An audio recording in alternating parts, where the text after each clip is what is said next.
12টার পর থেকে আমরা সারা দেশের বিভিন্ন কেন্দ্র থেকে কিন্তু নানান ধরনের অনিয়ম এর অভিযোগ এবং কেন্দ্রে আমাদের যারা পোলিং এজেন্ট তাদের বের করে দেওয়া, আমাদের যারা নেতাকর্মী আছে তাদের উপরে হামলা এবং দেখা গেছে যে আমাদের পক্ষ থেকে যারা আসলে প্রার্থী তারা যখন বিভিন্ন কেন্দ্র পরিদর্শনে গেছে তাদের উপরে হামলা।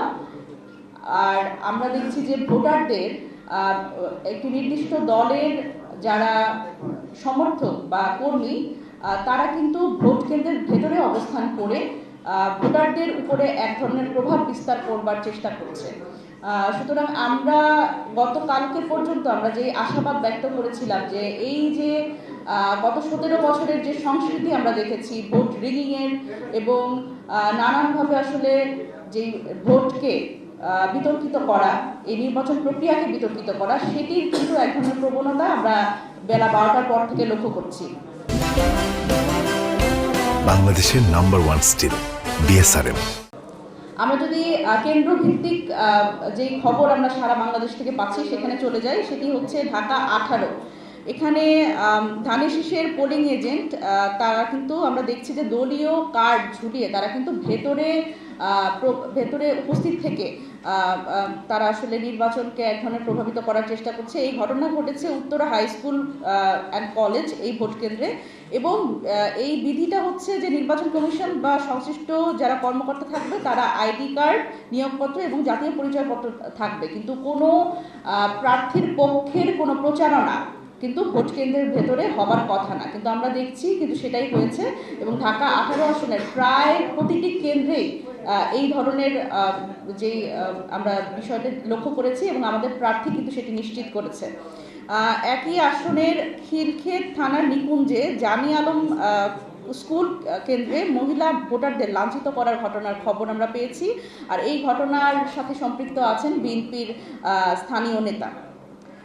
একই কক্ষে আমরা খবর পেয়েছি যে একাধিক এজেন্ট, একটি নির্দিষ্ট দলের একাধিক এজেন্টের উপস্থিত থাকবার আমরা খবর পেয়েছি এবং এটি আমার মনে হয় যে যমুনা টেলিভিশনের মাধ্যমে আপনারাও জানেন এবং সারা বাংলাদেশে কিন্তু সাধারণ জনগণ এটি দেখেছে যে এক কক্ষে প্রার্থীর পক্ষে পোলিং এজেন্ট কিন্তু একজন থাকার বিধান আছে।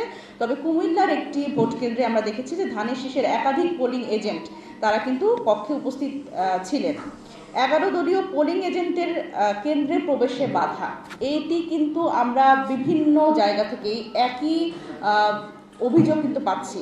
আমরা দেখছি যে ঢাকা 8 আসনে মির্জা আব্বাস মহিলা ডিগ্রি কলেজে এনসিপির যে প্রার্থী নাসিরউদ্দিন পাটোয়ারি তার পোলিং এজেন্টকে ঢুকতে বাধা দিয়েছে বিএনপির নেতাকর্মীরা। এবং পাবনা 1 আসনে আমরা দেখেছি যে জামাতি ইসলামের প্রার্থী নাজিবুর রহমানের এজেন্টকে ভোট কেন্দ্রে প্রবেশে বাধা দেওয়ার অভিযোগ উঠেছে এবং এটি আমরা ঢাকা 9 আসনেও দেখেছি যে আমাদের যিনি প্রার্থী আছেন জাভেদ রাসিম তার পক্ষ থেকেও কিন্তু আমরা কিছুক্ষণ আগে খবর পেয়েছি যে তার যে পোলিং এজেন্ট তাদের কিন্তু কেন্দ্রে ঢুকতে বাধা দেওয়া এবং বুথেও প্রবেশ করতে না দেওয়ার অভিযোগ। এবং আমাদের প্রার্থী যখন আসলে কেন্দ্র পরিদর্শনে গেছেন, আপনারা জানেন যে প্রার্থী হিসেবে তারা কিন্তু তার কনস্টিটিউয়েন্সিতে কেন্দ্র পরিদর্শনে যেতে পারেন, সেখানে কিন্তু তার উপরে বিএনপির স্থানীয় নেতাকর্মী হামলা করেছে, সেই খবরটি আমরা পেয়েছি। আমরা সবচেয়ে ভয়ঙ্কর পরিস্থিতি দেখেছি হাতিয়া নোয়াখালী 6-এ।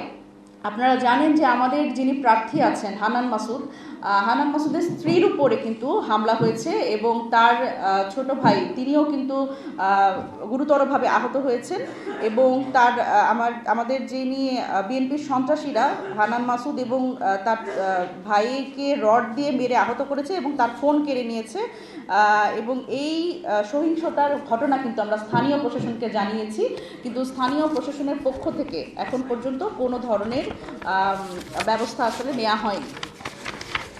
আমরা এটাও খেয়াল করেছি যে হাতিয়া উপজেলার নলচিরা ইউনিয়নে ভোট কেন্দ্রে যেতে ভোটারদের বাধা দেওয়ার অভিযোগ আমরা পেয়েছি।